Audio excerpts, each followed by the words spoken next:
subbab berikutnya yang harus saudara jelaskan di bab 2 adalah hipotesis penelitian. Ya, hipotesis ini adalah merupakan pernyataan atau jawaban sementara dari permasalahan yang sudah saudara ungkapkan di bab 1.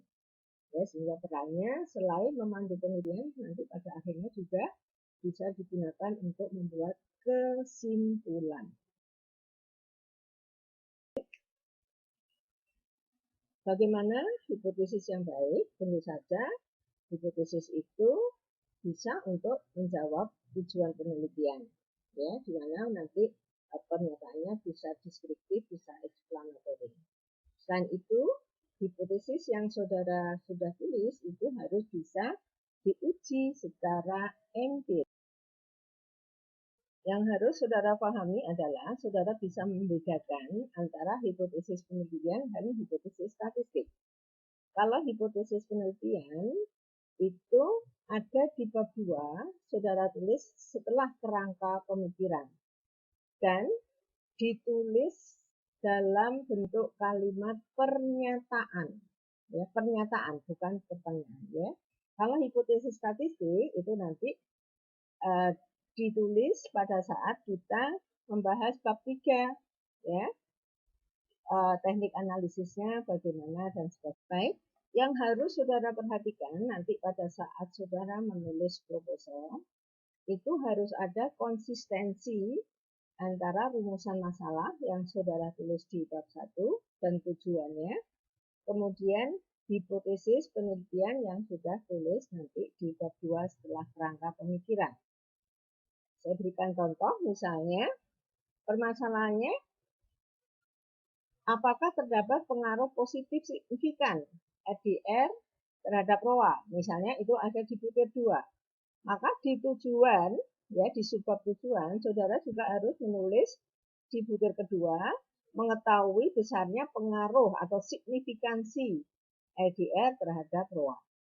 Nah, di hipotesis, saudara juga harus menuliskan di butir 2, LDR mempunyai pengaruh positif signifikan terhadap ROA. Saudara lihat di situ konsisten, baik nomor urut maupun apa yang termuat di dalamnya.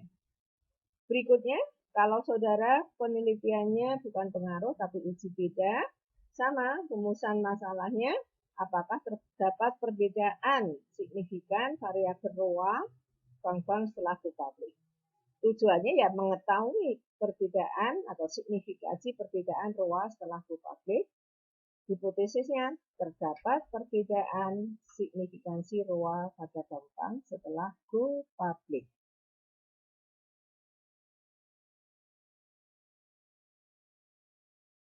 Saudara, dari pernyataan hipotesis yang sudah saudara lihat, saudara buat, itu nanti selanjutnya bisa digunakan untuk menentukan teknik analisis apa yang akan saudara gunakan nanti di bab 3 itu, ya.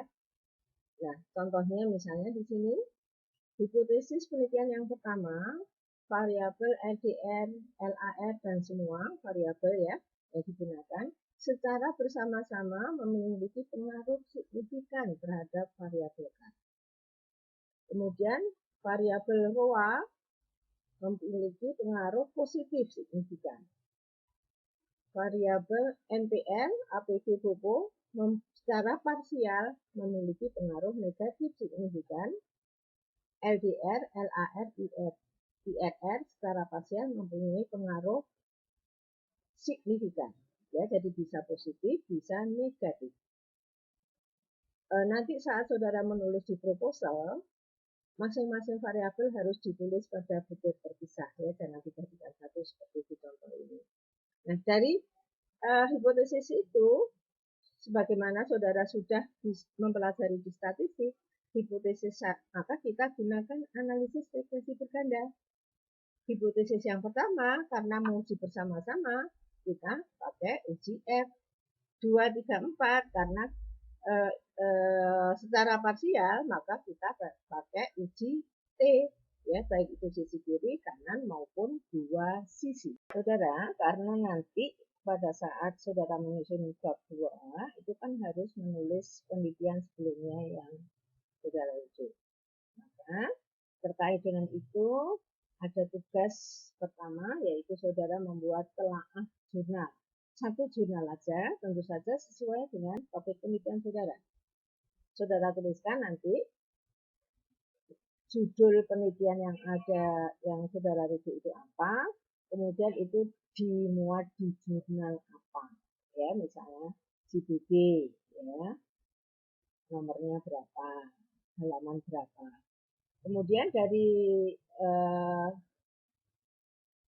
jurnal yang sudah saudara baca itu, saudara tuliskan bisnis problemnya apa, jadi masalah yang diangkat apa. Kemudian variabel penelitian yang digunakan di karya itu, teknik analisis yang digunakan, dan apa hasil penelitian. Ya, saya harapkan tugas itu nanti dikumpulkan pada minggu ke-6.